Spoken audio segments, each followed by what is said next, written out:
हजारों डॉलर खर्च करके आप एक गाड़ी लें और खुदा न खास्ता उसका एक्सीडेंट हो जाए और उसमें आपका भी फॉल्ट ना हो तो आपको कैसा लगेगा। अक्सर औकात ऐसी सिचुएशन में लोग अपनी किस्मत को जिम्मेदार ठहराकर सब्र का कड़वा घूंट पी लेते हैं, लेकिन अमेरिका और अक्सर ममालिक में बात इससे आगे तक जाती है। कंज्यूमर प्रोटेक्शन के इदारे इन वाकयात की तफ्तीश करते हैं और अगर ये पता चलता है कि ये एक्सीडेंट या कोई भी मामला फॉल्टी प्रोडक्ट की वजह से हुआ था और कंपनी इस फॉल्ट की जिम्मेदार है, तो उनसे हर्जाना भी वसूल किया जाता है और इन प्रोडक्ट्स को फिक्स भी किया जाता है। ना सिर्फ फिक्स किया जाता है बल्कि मार्केट से इन प्रोडक्ट्स को एक सिस्टम के तहत गायब भी कर दिया जाता है, जिसे यहाँ पर प्रोडक्ट रिकॉल कहा जाता है। सिर्फ 2021 में अमेरिका में 1 अरब से ज्यादा फॉल्टी प्रोडक्ट्स को मार्केट से गायब किया गया था। ये सारा प्रोसेस किस तरह काम करता है वो थोड़ी देर में, लेकिन इससे पहले अमेरिकी तारीख में कुछ बड़ी बड़ी प्रोडक्ट रिकॉल्स पर नजर डालते हैं। हालिया कुछ सालों में अमेरिकन ऑटोमोटिव इंडस्ट्री की सबसे बड़ी रिकॉल थी एयरबैग्स के हवाले से। टकाटा नामी एक कंपनी जो कि मुख्तलिफ गाड़ियों के लिए एयरबैग्स बनाती थी, उसे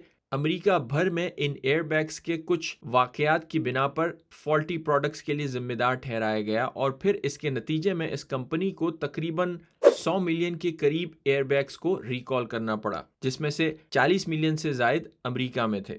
एक दूसरा बड़ा वाकया ऑटोमोटिव इंडस्ट्री के ही हवाले से था, जो कि फोर्ड मोटर कंपनी की गाड़ियों में हुआ।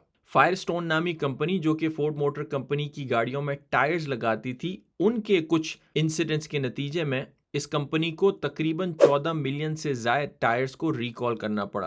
अमेरिका भर में इन फॉल्टी टायर्स की वजह से कुछ एक्सीडेंट्स रिपोर्ट हुए थे, जिनके नतीजे में मुबैना तौर पर 250 से ज्यादा लोगों की डेथ वाकया हुई थी। एक और बहुत बड़ी रिकॉल अमेरिका की हिस्ट्री में 80 की दिहाई में हुई थी। मुख्तलिफ किस्म की दवाइयां बनाने वाली कंपनी टाइलेनॉल को अपनी 30 मिलियन से जायद प्रोडक्ट्स को रिकॉल करना पड़ा था। मुबैना तौर पर इनके खास कैप्सूल्स की वजह से कुछ लोगों की डेथ हुई थी, जिसके नतीजे में इस कंपनी को ये सारी प्रोडक्ट्स रिकॉल करना पड़ी। एक और बहुत बड़ी रिकॉल हालिया कुछ सालों में टोयोटा कंपनी को फेस करना पड़ी थी। एक्सेलरेशन फॉल्ट की वजह से इनकी कुछ गाड़ियों के एक्सीडेंट्स हुए, जिसके नतीजे में दर्जनों लोग अपनी जान से हाथ धो बैठे। इस रिकॉल के नतीजे में टोयोटा कंपनी को तकरीबन 10 मिलियन गाड़ियों को रिकॉल करना पड़ा पूरी दुनिया से। अब ये सारा रिकॉल का प्रोसेस यहाँ पर काम किस तरह करता है? बुनियादी तौर पर अमेरिका में इस पूरे रिकॉल प्रोसेस को 4 स्टेप से गुजारा जाता है। सबसे पहले स्टेप में ये कंपनियां खुद रिपोर्ट करती हैं कि इनकी कोई प्रोडक्ट में फॉल्ट है, या तो फिर कंज्यूमर्स जो हैं, इन इस्तेमाल करने वाले अगर कोई प्रॉब्लम्स फेस करते हैं तो अमेरिका के मुख्तलिफ कंज्यूमर प्रोटेक्शन जो इदारे हैं उनको डायरेक्टली राब्ता करके ये रिपोर्ट करती हैं। मुख्तलिफ वेबसाइट्स के थ्रू भी ये प्रॉब्लम्स को रिपोर्ट कर सकते हैं।